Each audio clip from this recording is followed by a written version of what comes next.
You're ready, go ahead. Artaxerxes' surname, Macrochi, Longimanus, long hair, because his right hand was longer than his left. He was the younger son of Xerxes and was raised to the throne in 465 by the vizier Artabanus, the murderer of his father. After a few months, he became aware of the crimes of the vizier and slew him and his sons in a hand-to-hand fight in the palace. His reign was, on the whole, peaceful. The empire had reached a period of stagnation. Plutarch says that he was famous for his mild and magnanimous character. Nepos, that he was exceedingly beautiful and valiant.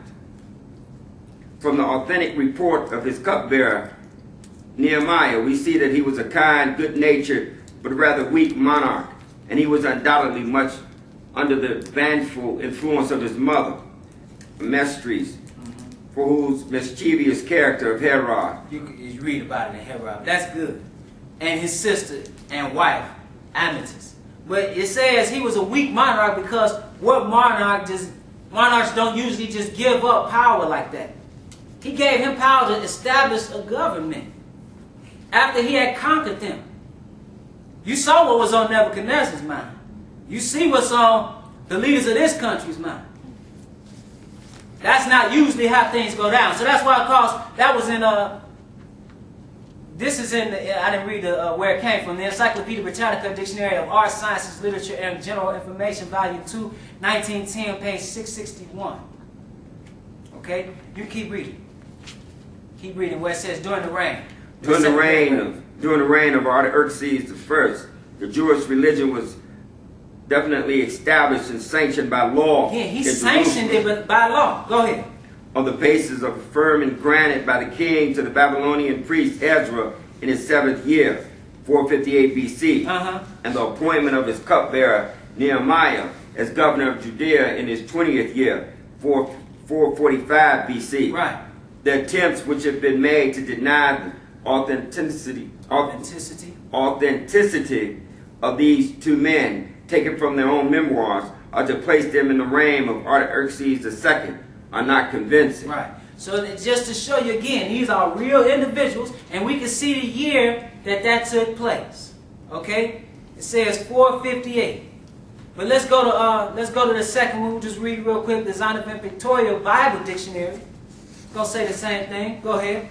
A Persian king, Ezra 7, 1 through 8, Nehemiah 2, 1, 5, 14, 13, and 6, nicknamed Longimanus, or long-handed, because of a deformity of his right hand. He granted the request of Ezra in 457 BC and of Nehemiah in 444 BC to go to Jerusalem, and gave them power, supplies, and authority. Again, that's a different decree. So he gave them that, and we see the Artaxerxes Restoration Decree, 458, 457. Okay? Around approximately 458, 457 BC. That's when that took place.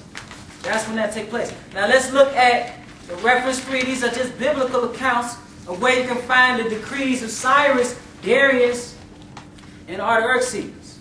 Okay? And you can read these on your own, but I just want to again point this out, because if you don't know which decree it is, you won't know when to start that point, from that to count from here to when the Messiah was to come. So Cyrus, he gave a proclamation. Ezra 1, you can read it, proclamation to rebuild the temple. His name was even prophesied of prior to him being in existence. You read that in Isaiah, around the 45th chapter. So it said he was given a proclamation to rebuild the temple. Darius reaffirmed Cyrus's decree in Ezra the 6th chapter, again, to build the temple. But the authorization to restore and rebuild Jerusalem, they're given the authority to do so, to establish government, to establish judges, to establish yourselves, was given by Artaxerxes in 458 to 457 BC. I just wanted to point that out and show you where you can find the other decrees. Let's go back to the scripture. Let's go back to the scripture. Because it says something in that 25th verse, and I'm just going to read it again. I have it here handy, just out it says, "Know therefore and understand that from the going forth of the commandment to restore and to build Jerusalem, unto the Messiah the Prince shall be 7 weeks and 62 weeks." He says, "But the street shall be built again, and the wall even in troublous times." Let's read about these troublous times. Let's go to Nehemiah. Let's go to Nehemiah. Before we get to the Messiah, let's go to Nehemiah when it was built. Because the Messiah had to have a temple to go into. Nehemiah, the 4th chapter, and the 1st verse. Nehemiah, the 4th chapter, and the 1st verse. Okay, because as I said earlier, Israel's enemies did not like this. Nehemiah, the 4th chapter, and the 1st verse. When you're there, go ahead. "And it came to pass that when Sanballat heard that we build the wall, he was wroth and took great indignation and mocked the Jews." So it's one of their enemies. A man from Samaria. It said, "It came to pass that this Sanballat, he mocked them." Go ahead. "And he spake before his brethren in the army of Samaria and said, What do these feeble Jews? Will they fortify themselves? Will they sacrifice? What are these weak Jews doing? Go ahead. Will they make an end in a day? Will they revive the stones out of the heaps of the rubbish which are burned? Will they build something out of nothing?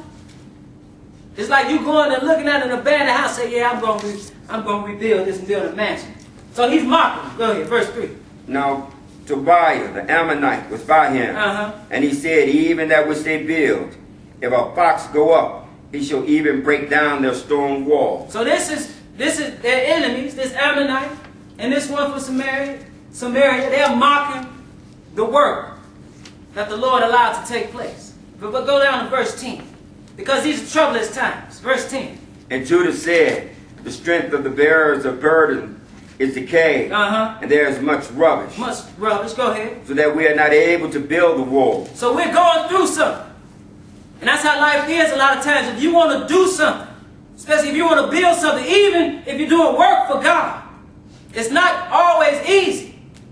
Usually never easy. He said the strength of the bearers of burdens is decayed, and there is much rubbish, so that we are not able to build the wall. We are in the way. We're trying to build, but we are struggling.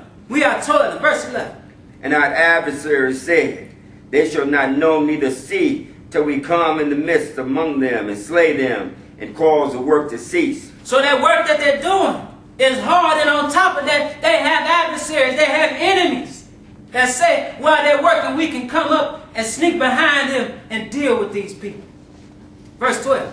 "And it came to pass that when the Jews which dwelt by them came, they said unto us 10 times, From all places whence ye shall return unto us, they will be upon you." They will be upon you. So there's no security in your building.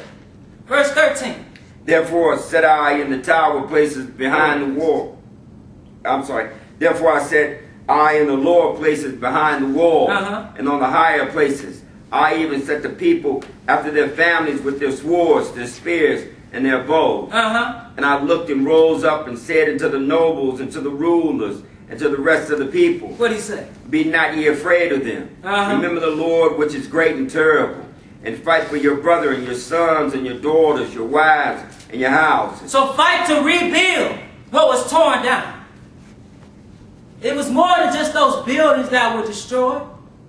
Families were destroyed, lives were destroyed, culture was destroyed, spirituality was destroyed. That's what happens with captivity. And to build something out of nothing is what they tried to do. He said, "And I looked and rose up and said unto the nobles, one with faith," as Nehemiah said, "Be not afraid of them. Remember the Lord which is great and terrible. Remember the source of power. And fight for your brethren, your sons, your daughters, your wives, and your houses." Fight to rebuild. Struggle to build a life for yourself, a new reality. Verse 15. "And it came to pass, when our enemies heard that it was known unto us, and God had brought their counsel to naught." Because God controls everything. He was the one that sent those evil angels to tear off the wheels of the Egyptians as they chased Israel by the Red Sea. He said, "I'll do good and create evil. I'll bring evil on your enemies. But if you come against me, I'll bring evil on you." That's a terrible God. That's a terrible God.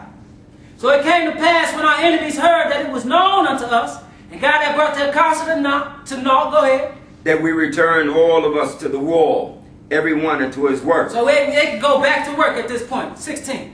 And it came to pass from that time forth that the half of my servants wrought in the work, and the other half of them held both the spear, the shields, and the bows, and the habergeons, and the rulers were behind all the house of Judah. So that's some trouble there. Go ahead, read 17. They which build on the wall, and they that bear burdens, with those that labor, every one with one of his hands wrought in the work, and with the other hand held a weapon. You ever seen anything like that? You ever seen on a construction site half the men building with jackhammers and the other men with 357s? You never seen nothing like that. Because they scared somebody gonna tear down what they build. That's a hard thing to build. And to war. It says that half of the servants wrought in the work, and the other half of them held both the spears and the shields and the bows and the habergeons. That's just the coat of mail. And the rulers were behind all the house of Judah.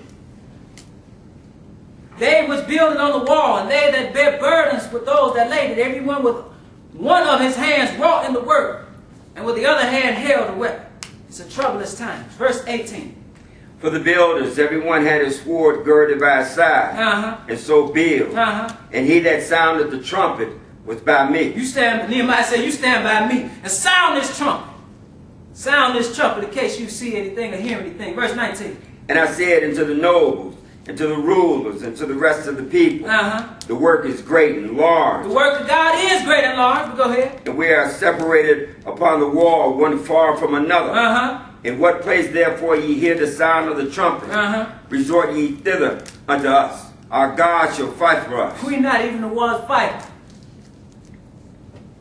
We gonna fight, but God is fighting for us. And if God is fighting for you, you cannot lose. That's what we need to remember in our lives. If God is fighting for us, never forget you have a God in heaven that hears your prayer and that sees what you're trying to do. Granted, we can all do better, but he sees you. But when he looks down from heaven, you know what he sees? He sees a bunch of people, multitudes and multitudes, not doing what he commanded. But if you, out of these multitudes, can serve God, he'll be there for you. Even in your time of need, even in your time of despair, and even if you die, he'll resurrect you from the dead. We serve an awesome God. Keep reading. So we labored in the work, and half of them held the spears from the rising of the morning till the stars appeared. Is that it? That was it. That's it. Let's go to Luke. Because now we can get to the Messiah. And I'll read it again. It says, now therefore understand that from the going forth of the commandment to restore and to build Jerusalem, 458, 457, Artaxerxes' restoration decree. It says, and to build Jerusalem unto the Messiah, the Prince, shall be 7 weeks and 62 weeks. Okay? Let's go to the Messiah. Let's go to Luke. Let's go to Luke. The 3rd chapter. Because Jesus was anointed. That's what made him the Messiah. The Messiah means the anointed one. And that didn't happen right when he was born. If you count from that time, 458, 457 BC, to 483 years, you come to approximately 26 AD. Let's read. Let's go to Luke, the 3rd chapter, and the 21st verse. When you're there, you go ahead and read. Now when all the people were baptized, it came to pass that Jesus also being baptized and praying, the heaven was opened. Because he showed us how we should walk in every way. Him who had no sin, needed not to be baptized for the remission of sin, because he had no sin, was baptized. Because he showed us in every way how we should behave, how we should even think. Even his concept or his shining a light on the law, what was on his mind was so far from what's on the minds of men, even those that claim to keep the law.